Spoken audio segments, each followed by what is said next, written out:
grande partie de ces recherches ont été nourries par la presse autrichienne, belge, anglaise, française, allemande, italienne et espagnole. Un petit peu aussi, je ne les ai pas cités, les hollandais.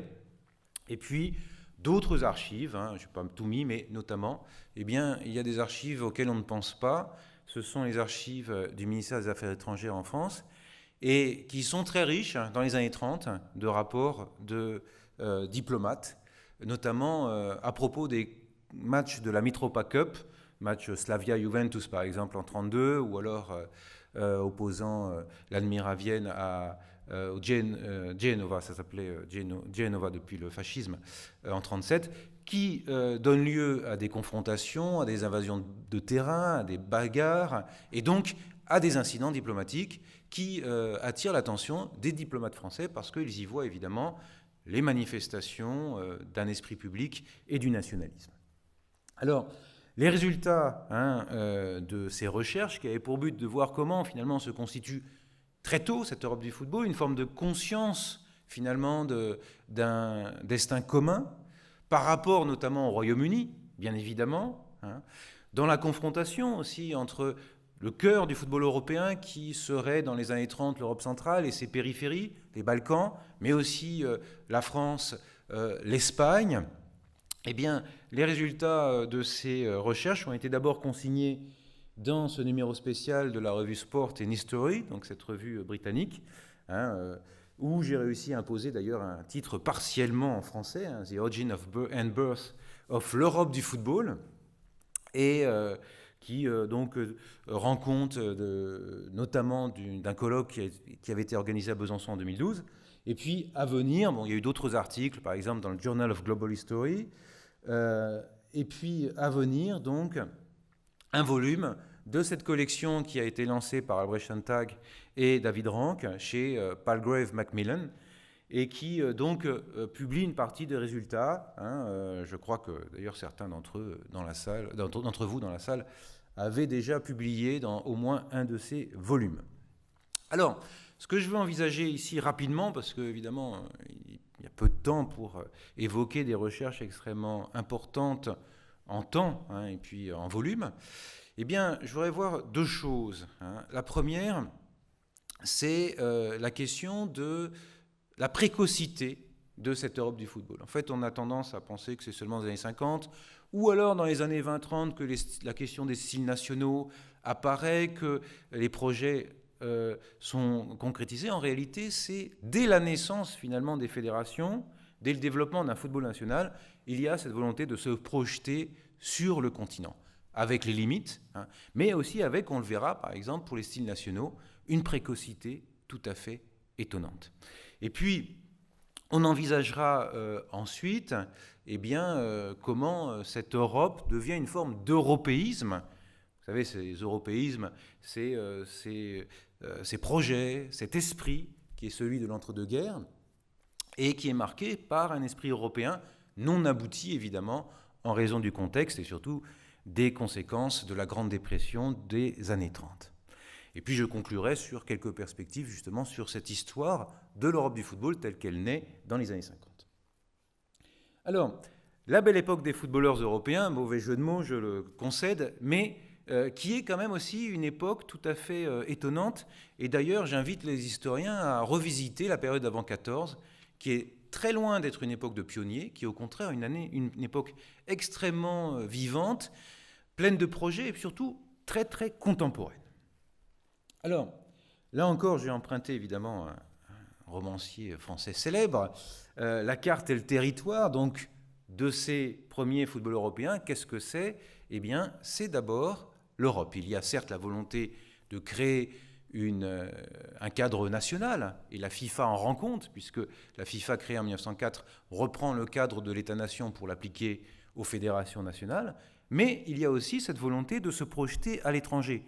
Alors certes, il existe un football sud-américain, les liens commencent à s'établir, mais évidemment pour des raisons de contraintes géographiques, mais aussi pour des raisons d'organisation, c'est d'abord à l'Europe que l'on pense.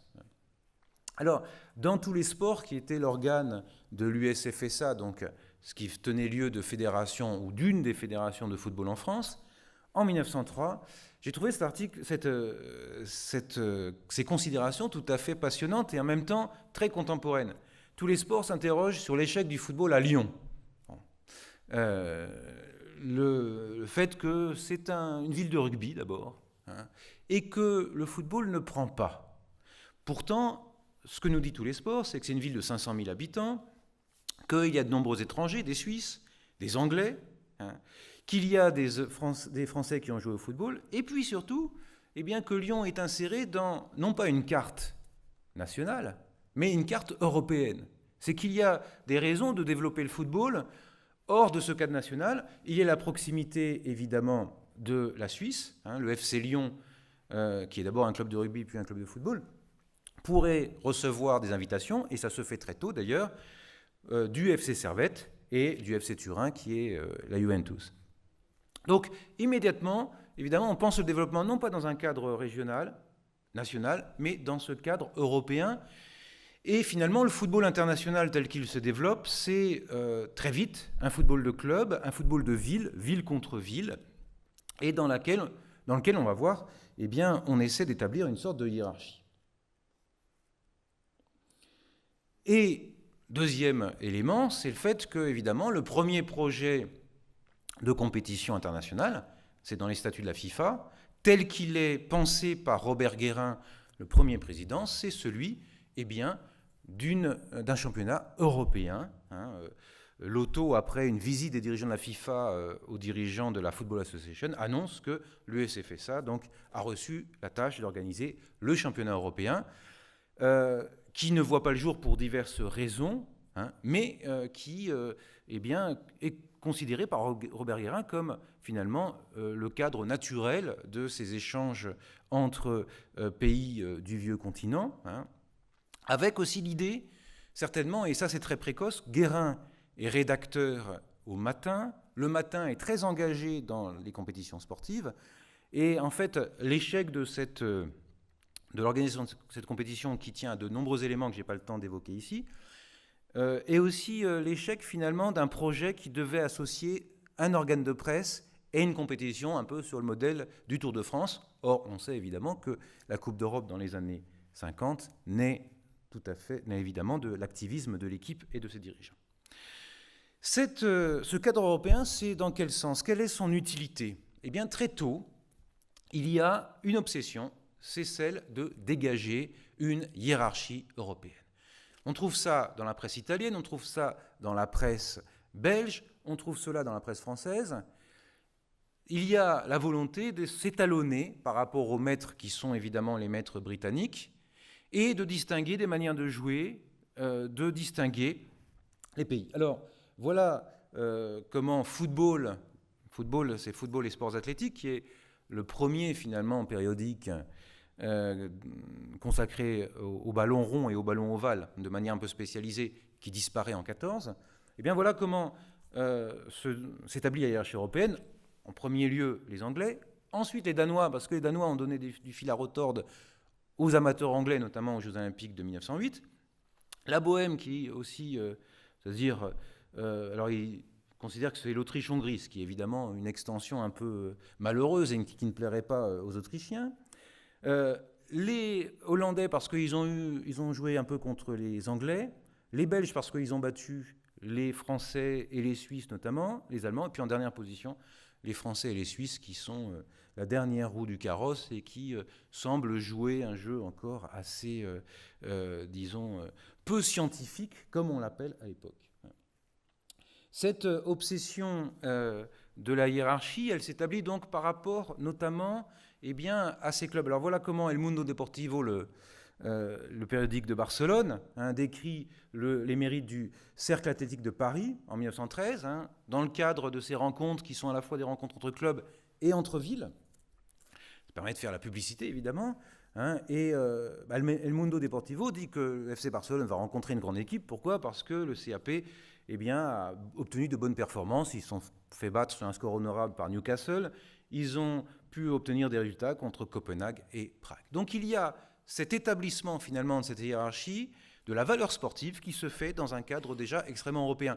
avec aussi une circulation de l'information qui est évidemment très importante. La plupart des quotidiens ou des périodiques sportifs du vieux continent ont des rubriques à l'étranger sur le développement du football, notamment en France, aussi parce que la France ou les footballeurs français veulent se mettre à l'école de l'Europe.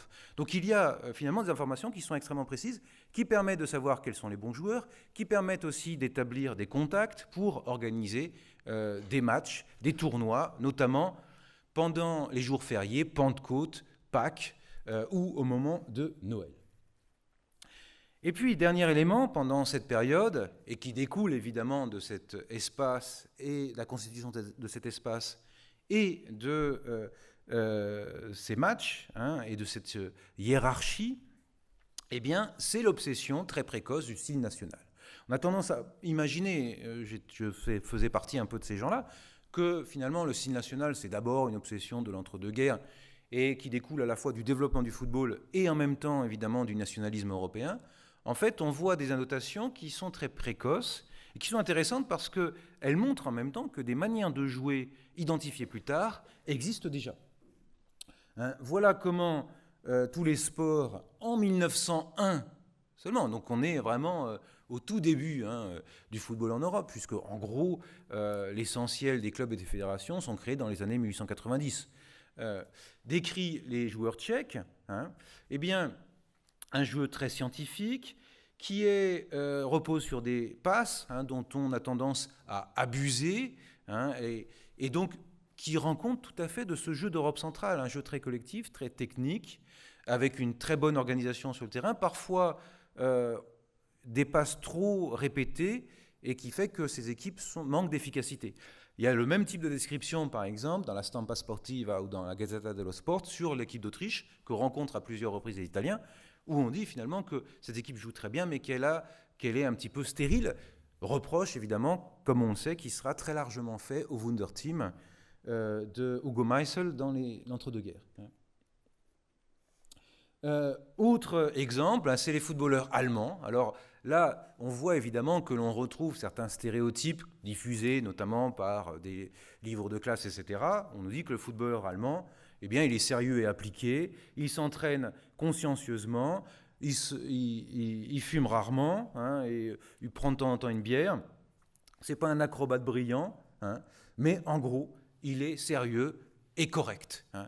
Un ensemble de clichés, mais qui rend compte aussi finalement d'une certaine manière de jouer, d'une certaine manière d'être, d'autant que celui qui écrit ces lignes est correspondant de tous les sports en Allemagne. Deuxième temps maintenant, c'est le temps de ces européismes footballistiques que j'évoquais tout à l'heure dans l'entre-deux-guerres. Alors cet européisme ou ces européismes, l'idée finalement que l'Europe est un continent qui peut se suffire à lui-même, que le but des dirigeants du football, c'est de développer ces liens et ces compétitions, elle naît tout d'abord d'une sorte de tropisme européen qui est au cœur de la FIFA, qui est objet de grandes tensions, notamment avec les fédérations sud-américaines, et qui est réglé, mais pas totalement, en 1928-1929, lorsque, en 28, les 3 projets de compétition propres à la FIFA sont présentés. En gros, il y en a 2 qui s'affrontent. Il y a celui d'Hugo Meisel, qui est celui d'une coupe de compétition européenne, un championnat d'Europe ou une coupe des nations en Europe. Et puis, celui plus universaliste de Henri Delaunay, qui est celui d'une Coupe du Monde. C'est ce projet qui l'emporte parce que certains pays européens y adhèrent et puis il a le soutien de l'Amérique du Sud. Mais il doit combattre très très largement l'opposition des pays d'Europe centrale, à tel point que, quelque chose qui est connu, la première Coupe du Monde de 1930 est suivie de très très loin par les médias européens. Et ce qui intéresse les médias européens, c'est la compétition organisée pour l'anniversaire du Servette à Genève, qui est une Coupe des Nations et qui regroupe les plus grands clubs européens.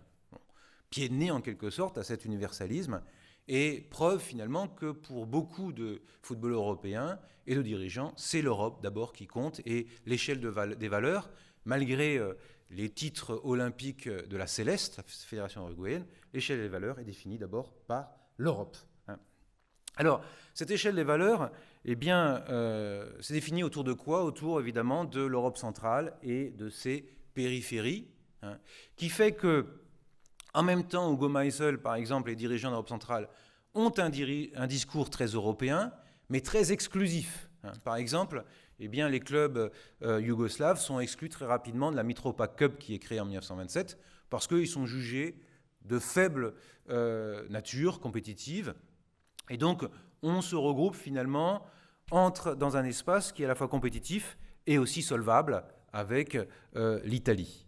Donc, c'est évidemment une vision qui est très restrictive et en même temps qui rend bien compte des formes d'européisme de l'entre-deux-guerres, hein, ces cartels, ces associations qui réunissent finalement quelques pays dans l'espoir, pour certains, de faire plus grand, mais pour l'Europe centrale, finalement, on se suffit à soi-même.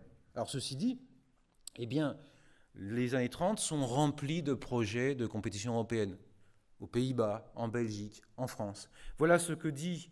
alors c'est Jean-Bernard Lévy qui est le grand dirigeant du Racing Club de Paris, qui meurt en défendant la France en juin 1940, dirigeant un peu oublié, hein, mais qui a joué un rôle important dans le professionnalisme. Il donne une interview au Miroir des Sports où il dit en gros, finalement, il est temps de faire ce championnat d'Europe. Peut-être on pourrait faire 2 divisions. Il propose même d'envoyer, par exemple, chaque année, une équipe française jouer dans telle ou telle ligue. Hein. Et surtout, il dit que finalement, on est au temps de la mobilité, hein, d'une mobilité très rapide. Les footballeurs ont commencé à prendre l'avion, c'est le cas des dirigeants de la FIFA. Ceux du Genoa en 27 sont allés à Rome comme cela, en hydravion. Hein, et il indique qu'il faut 2 heures pour aller à Londres, la même chose pour Amsterdam, 6 heures pour Vienne. Hein, et finalement, on met moins de temps que pour aller de Roubaix à Nice par le rail. Alors reste évidemment que ce type de proposition ne rencontre pas un grand écho parce que les footballeurs français sont de faibles quand même, ont des résultats assez faibles. Hein. Les Waterloo sont plus fréquents que les Austerlitz. Hein. Et c'est un peu la même chose finalement que pour l'Espagne. Alors l'Espagne souffre évidemment de son éloignement. Là, les considérations faites par Jean-Bernard Lévy à propos de la France ne valent pas. Hein. Mais pourtant, un des magazines de Madrid, madrilène, Blanco y Negro, note que finalement, eh bien, ou encourage le fait que les pays membres de la FIFA devraient suivre l'exemple de la Mitropa Cup, hein, et développer le même type de compétition en Europe de l'Ouest, hein, et notamment pour développer finalement le nombre de tours lucratifs. Hein. Le professionnalisme, évidemment, joue un rôle très important. Les clubs sont à la recherche de l'argent et, évidemment, la principale ressource, outre les mécènes, ça reste évidemment le public. Alors, cette Europe, eh bien donc, elle se définit par rapport à l'Europe centrale et ses périphéries, par rapport à des projets. Elle se définit aussi par rapport à quoi ? Eh bien, par rapport aux maîtres britanniques. Hein. S'il y a une si forte conscience, c'est lié au splendide isolement des dirigeants britanniques qui sont sortis définitivement de la FIFA en 28, qui ne veulent pas entendre parler de participation à la Coupe du Monde, mais dont les équipes, finalement, eh bien, commencent à souffrir de la concurrence des équipes européennes. Voilà le bilan de l'équipe d'Angleterre. Contre les équipes continentales, entre 1928 et 1938, 17 victoires, certes, mais quand même 7 défaites, dont une défaite cinglante face à la France, et puis 3 matchs nuls, et parfois des défaites très serrées, notamment contre l'Autriche et les équipes d'Europe centrale.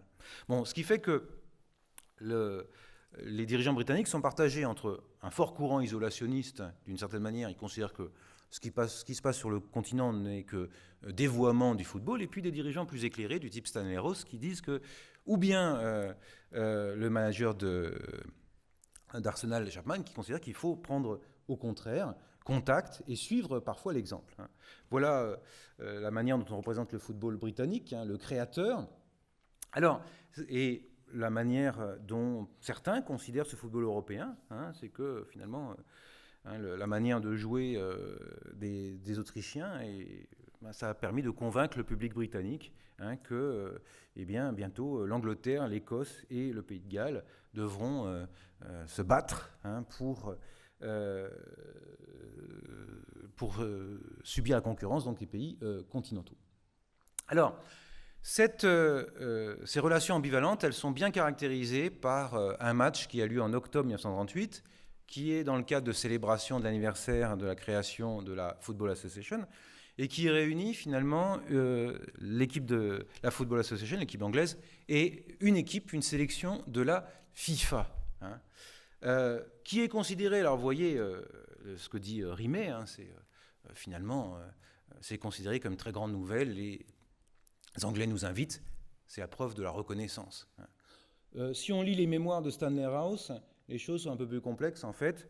C'est que Stanley Rous, en tant que secrétaire général de la Football Association, avait à organiser un banquet et différentes animations dans le cadre de ce jubilé, et que le meilleur moyen de financer, c'était de faire venir une équipe européenne pour tirer une recette qui permettrait de financer. Donc évidemment, les perfides Albion, si j'ose dire, hein, l'intérêt et la reconnaissance du football européen est assez faible. De fait, ce match se termine par une victoire 3-0 hein, de l'équipe anglaise. Il faut dire qu'elle est opposée à une équipe de la FIFA qui est composée, alors la défense est italienne, vous avez des milieux de terrain qui sont belges, allemands. C'est une sorte de tour de Babel du football parce qu'il a fallu contenter tout le monde. Hein.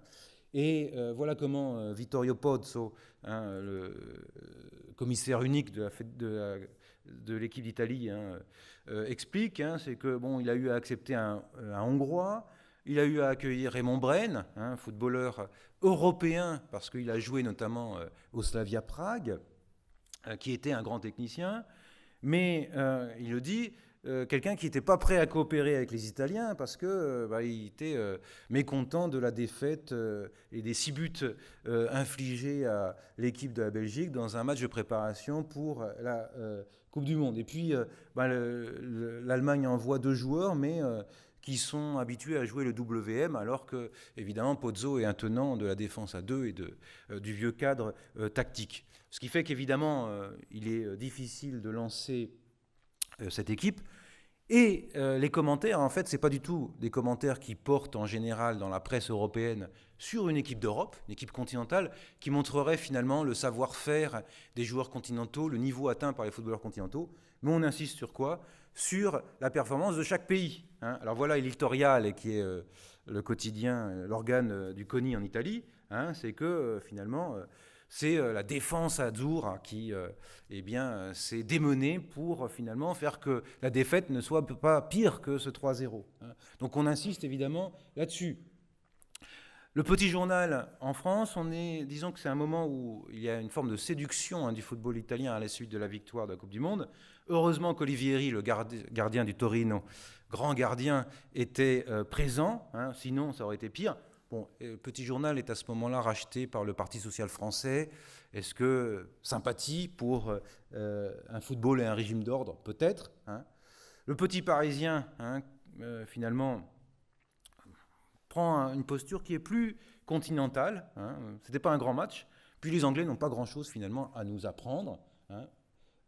En revanche, le petit journal dit que c'est une expérience qui ne doit pas être répétée avec ce slogan 1, 2, 3 buts partez. Je ne sais pas si finalement les supporters de 98, Yvan Gasto me le dira peut-être, ont suivi ce modèle. Alors, je vais conclure maintenant parce que je crois que mes 20 minutes ont été atteintes, voire dépassées.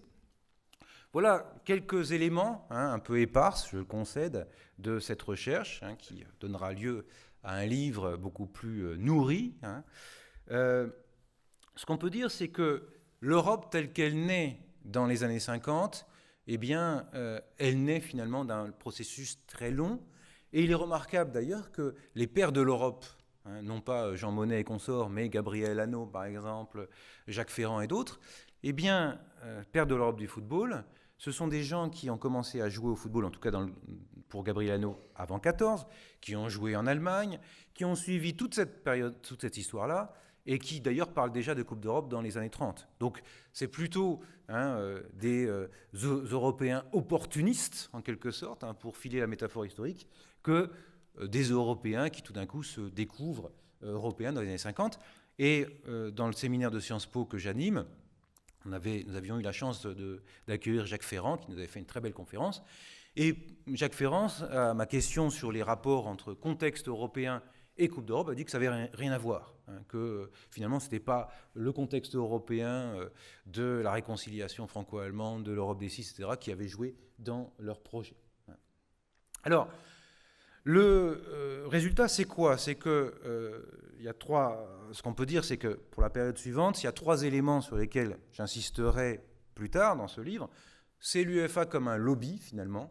L'UEFA ne naît pas du tout pour créer des compétitions. Au contraire, c'est quelque chose qui embarrasse l'UEFA, mais qui est d'abord, évidemment, comme l'exprime Pierre Delaunay dans ce premier rapport sur les activités de l'UEFA en 54-55, c'est d'abord, un lieu où on va essayer de se faire mieux entendre les fédérations européennes et de les faire s'unir autour de leurs intérêts communs.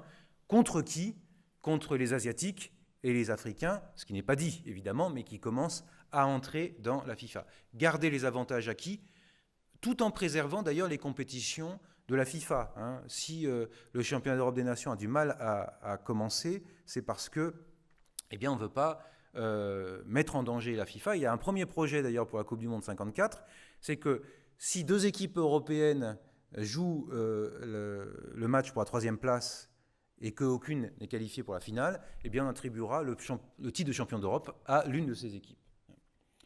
Deuxième chose, c'est compétition européenne, hasard ou nécessité.